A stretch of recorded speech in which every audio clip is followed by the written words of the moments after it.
सच्चा भारत पोर्टल में आप सभी का स्वागत।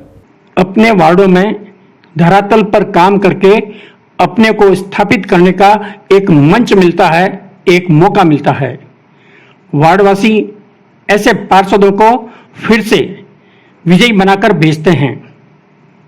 वार्ड नंबर 22 से एक बड़ी तोप को हराकर श्री विकास बुबकिया ने जीत हासिल की थी पिछले चुनाव में। इस बार वार्ड नंबर 37 से वे पुनः निर्वाचित हुए हैं। सच्चा भारत पोर्टल पर हम आमने सामने में बात करते हैं युवा पार्षद विकास बुबकिया से। कोरोना काल में कौन लोग सबसे ज्यादा दुखी और परेशान रहे? अभी सबसे विशेष रूप से तो इस महामारी के दौरान वे लोग सबसे ज़्यादा दुखी और परेशान है जो स्वाभिमान की ज़िंदगी जीते हैं, जिसके अंदर वे लोग कहीं से मांग करके कुछ नहीं लेना चाहते, किसी से भी मतलब अपना कैसा भी करके गुजारा कर लेने वाले लोग हैं जो नहीं लेना चाहते हैं। फिर भी सरकार ने भी और सभी लोगों ने उन सबके लिए सोचा है, जिसमें कई समाज बंधु, कईयों के कई भामाशाह हैं जिन सब ने कुछ न कुछ अपनी कोशिश करी है। वर्तमान में प्रवासियों की यहाँ पर क्या स्थिति है?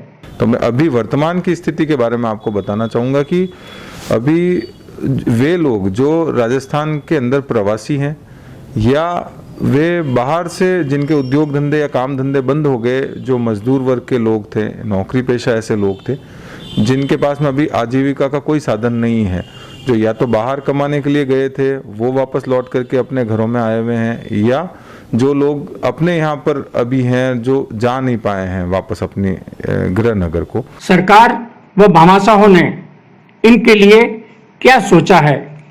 उन लोगों के लिए सरकार ने एक स्कीम बनाई है, जिसके अंदर स्कीम का तहत ये है कि भाई 2 महीने की उनकी रसद सामग्री उनको मुहैया करवाएंगे, लेकिन उसके लिए उनको अपना पंजीयन करवाना पड़ेगा, या तो वो ई मित्र के माध्यम से करवाएं या जो हमारे पास में फॉर्म उपलब्ध है वो फॉर्म भर करके ई मित्र में जमा करवाएं। वार्ड पार्षद के रूप में आपकी पहचान कैसे बनी और आपने वार्ड के लिए ऐसा क्या काम किया?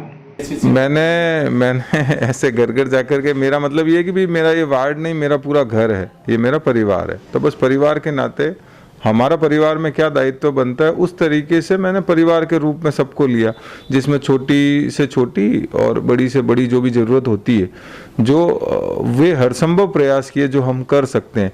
जैसे किसी का बीमारी की किसी की परिस्थिति बनती है तो उसके लिए किस तरीके से उसके पास में वो चिकित्सक के पास या हॉस्पिटल वो कैसे पहुंच सके, उनको परामर्श कैसे मिल सके, वो सारी चीज़ें करी है। उसके बाद में कई जगह ऐसा संकट भी आया कि भाई उनके पास में सारे संसाधन तो है लेकिन उनके पास में खाना बनाने वाले नहीं हैं, जो रूटीन में आते थे घर पे वो नहीं आ सकते, तो उनके लिए ऐसी व्यवस्था करी कि उनके घर पे सीधा खाना पहुँच जाए। और उसके अलावा भी कई ऐसे परिवार भी थे जिनके पास में वाकई में रोजी रोटी का संकट था और खाने तक के लाले पड़ गए, उनके लिए भी भोजन की व्यवस्था करवाई। उसमें सूखी सामग्री जिनको चाहिए उनको सूखी सामग्री अवेलेबल कराई और जिनको भोजन बना हुआ चाहिए वो करवाई। और मैं ये बात दावे के साथ कह सकता हूँ कि 65 वार्ड के अंदर वार्ड नंबर 37 की स्थिति मैं बताता हूँ कि मैंने एक किट भी प्रशासन के तरफ से हमारे वार्ड में नहीं लिया। जिनको भी ज़रूरत थी हमने अपने स्तर पे भामाशाहों से मदद लेकर के हमने उनको उपलब्ध करवाया। और उसके अलावा जहाँ पर भी जो आम ज़रूरत की चीज़ें हैं, दूध है, फ्रूट है, सब्जी है, ये सारी चीज़ें हैं उनके घर के दरवाजे तक मुहैया करवाई, ताकि वो लोगों को बाहर नहीं आना पड़े। उनके व्यवस्थित नंबर, उनका व्यवस्थित टाइमिंग, शेड्यूल, उसके लिए बस बात एक ही है कि सुबह 6 बजे से लेकर के रात तक हमें खुद को उसमें पूरी तरह से लगना पड़ता है। और मैंने अपने कर्तव्य का निर्वाह बराबर से किया है, इस बात की मुझे तसल्ली है। आपकी आगे महत्वाकांक्षा क्या है? आपको काम करने की प्रेरणा किससे मिलती है? मेरी कोई बहुत महत्वाकांक्षा नहीं है, लेकिन निश्चित रूप से ये बात मैं कह सकता हूँ कि ये सारी चीज़ों के लिए प्रेरणा देने के लिए मेरे जो परिवार के जैसे हैं सारे वार्डवासी, उनकी है। क्योंकि कईयों के लिए मैं बेटा बना हूँ, कईयों के लिए मैं भाई बना हूँ। उस तरीके से काम किया कि अपनी बहन अपने भाई को कैसे काम बता सकती है, माँ अपने बेटे को कैसे कह सकते हैं, उसी तरीके को उनसे दुलार भी मिलता है और उनकी प्रेरणा भी मुझे मिलती रहती है। आपके साथी पार्षद भी क्या ऐसे ही काम करते हैं?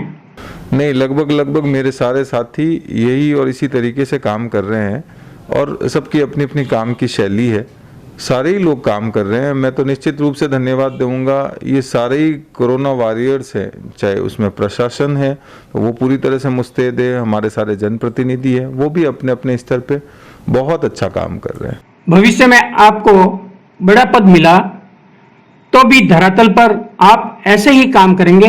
तो मेरे नज़र में पद का कोई बहुत ज़्यादा महत्व नहीं होता है। अगर हम धरातल पे वर्किंग नहीं करते हैं उसके बाद में पद भी मिल जाता है तो उसकी कोई वैल्यू नहीं होती, क्योंकि मतलब सबके मन में आपकी वैल्यू होनी चाहिए। बाकी कागजों में अगर आपका पद है और आप वो उस स्तर का काम नहीं करते हैं तो उसकी कोई वैल्यू नहीं है। और ऐसे ही नए अपडेट पाने के लिए द सच्चा भारत चैनल को सब्सक्राइब कीजिए। धन्यवाद।